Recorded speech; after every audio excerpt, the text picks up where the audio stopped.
you okay, the next time it's something different. Yeah, next time I'm gonna kill a motherfucker. Wes Watson, if you're not a follower of individuals in the fitness industry pertaining to social media, you've probably never heard the name Wes Watson. Well, Wes Watson is a big name, has a big, large social media presence, basically on every social media platform. Now, this video is about Wes Watson response being exposed. And his response was exposed by the Miami Police Department and their body cam footage. In this video, you're going to get a small clip, small section of that Miami Police Department body cam footage of Wes Watson. Is he going to own what he did, or will he play the victim? Let's check it out.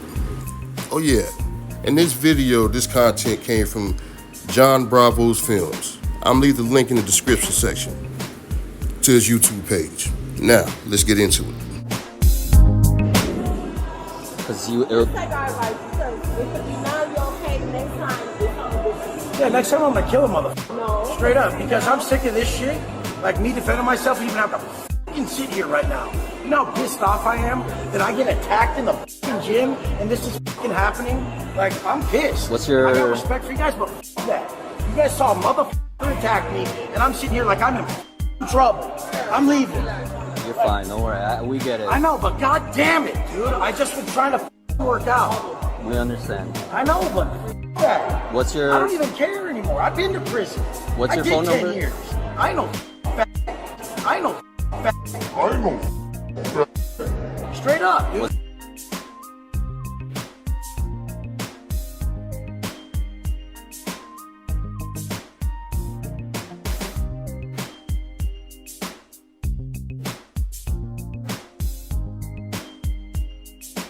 No disrespect to you guys. It's a fucking bullshit situation.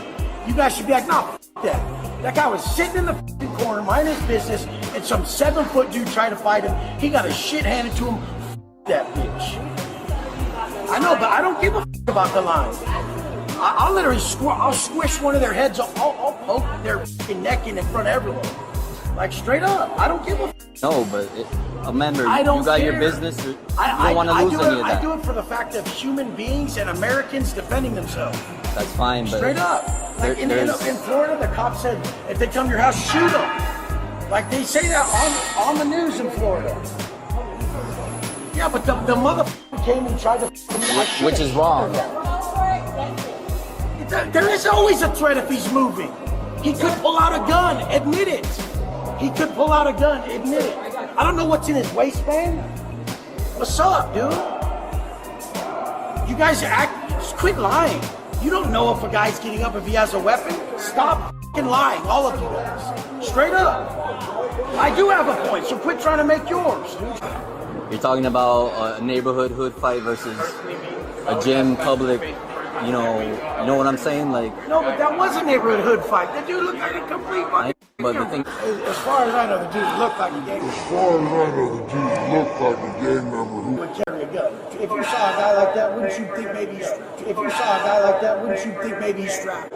How would you not think he has a firearm? Everybody in Florida has a firearm. Everyone. I don't. But like the whole thing is like, don't have long ass girly ass hair. If you don't want to get f***ing shit to make. He probably could have fought better if he didn't have that girly ass hair. What's up again, people? Welcome back to the Guardian File. Before I go any further, make sure you hit that sub and that like button. Now, let's talk about or discuss what we just witnessed. What we just witnessed is the body cam footage of the Miami Police Department investigating or interviewing Wes Watson after the assault, mobbing of the 7-foot black monster. Now, from this image here, yes, he seems to be pretty tall. Maybe 6'5", 6'6", maybe even 6'4", 6'7". But something tells me that he's not 7 feet tall. So the only accurate description of this gentleman that they mobbed is that he's black. Now, I'm not going to play the race card, even though if you watch the whole video of the body camera footage, you probably heard him say some questionable things pertaining to stereotypes in the average black man, or what society views the average black man as. But I digress. Now, what I actually want to focus on in this video is how Wes Watson tries so hard to make himself out to be the victim. Even though in most of his social media content, he portrays himself as basically a human version of an apex predator, or the cliche term or label, alpha male. Now, if that's your main stick to give you the ability to build a large following, you don't have the luxury of getting into something and then wanting to play the victim, because there's nothing quote-unquote alpha about that. If you are actually what you portray yourself to be, you're going to wear what you did. And you should be proud of what you did. Not just away from the police, but in front of any and everybody. Take full credit for what you did. Now, for those that haven't heard the story about Wes Watson, there was a gentleman that obviously went back and forth with Wes Watson over social media. And the end result was Wes Watson inviting him to the gym or wherever he is to have a one-on-one fight. Now, the 7-foot-tall black monster with dreads wasn't very bright for actually accepting that invitation and assuming that it would be a one-on-one. To be honest with you, something tells me that he didn't think anything was going to happen, period. So he went there in hopes of making a name for himself and basically being able to say that he punked out Wes Watson. In actuality, he did. Because Wes Watson was too afraid to actually face him one-on-one, regardless of whether in his eyes or in his view that he would be facing a 7-foot-tall black monster with dreads. It shouldn't have mattered, but it did matter. Which is why, from the very beginning when contact was made, Wes Watson's homeboys automatically jumped in. And unfortunately, Wes Watson and his clan went to work on this gentleman. Beat the shit out of him. Not just with hands and feet, but with barbells, dumbbells, etc. Oh, it was vicious. And you best believe, after it was all said and done, Wes Watson and his clan was proud of what they did. They were proud until the police got there.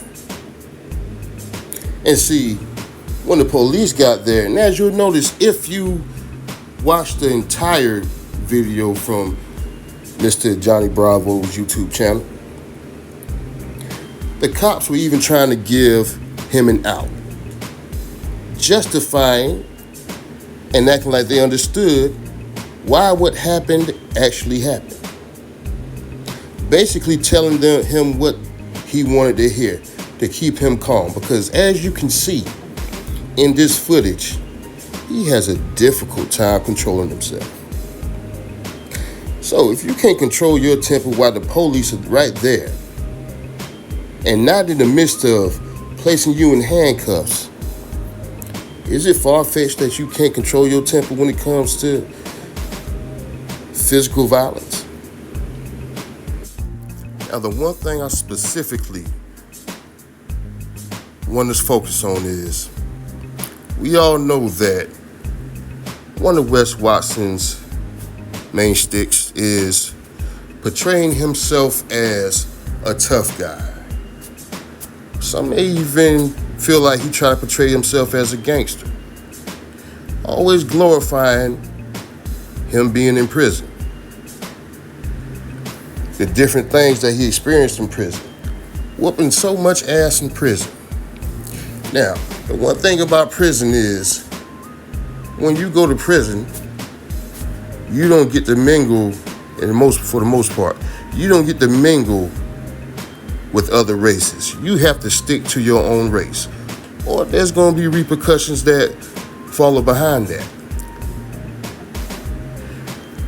For him to place so much emphasis and try to dirty up this man's character, constantly describe him as looking like a gang member, a thug, placing emphasis on the fact that he had dreadlocks, calling his dreadlocks, I believe it was girly. Now there's something extremely ironic about that. Now, let's see whether you can guess what it is. I'll give you a second. Have you figured it out yet? Well, here's the answer. In prison, he looks like he would be part of a gang. A gang called the Aryan Brotherhood. Skinheads. Has the bald head, beard, tatted up from head to toe. That's the costume of most Aryan Brotherhood members, which is also another name for a gang. So it's kind of hypocritical for someone that not only carries himself the way that he does and glorifies where he's been, prison, and the way he conducted himself in prison, wear it with pride and brag about it, and then get out in the free world and want to act like he's a civilian that should be intimidated by people who look like they belong in gangs or that look like they're a part of a gang. And so you notice all I saw was one black officer. Now, he showed her no respect at all. But when it came time to talking to the officers that weren't of color, and I don't play the race card like that, but I'm just stating obvious. When it came to the other officers, he was a little bit more respectful to him. And he really tried to play the victim and make the other guy look like he was so much of a threat, because he really felt like those cops would relate to him and jump on that bandwagon or that narrative that he's trying to create. Because multiple times throughout that entire interview, the words thug, gangster, and gang member was used, not just once or twice. So yeah, he tried to play, I guess, use his privilege when it's convenient for him. I hate to break it to him, you don't get to play that card, because you look just like a skinhead. You probably are one. Let me know your thoughts in the comment section.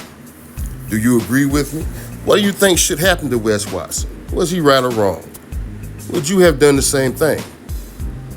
Thanks for watching the video. Till next time, I'm out.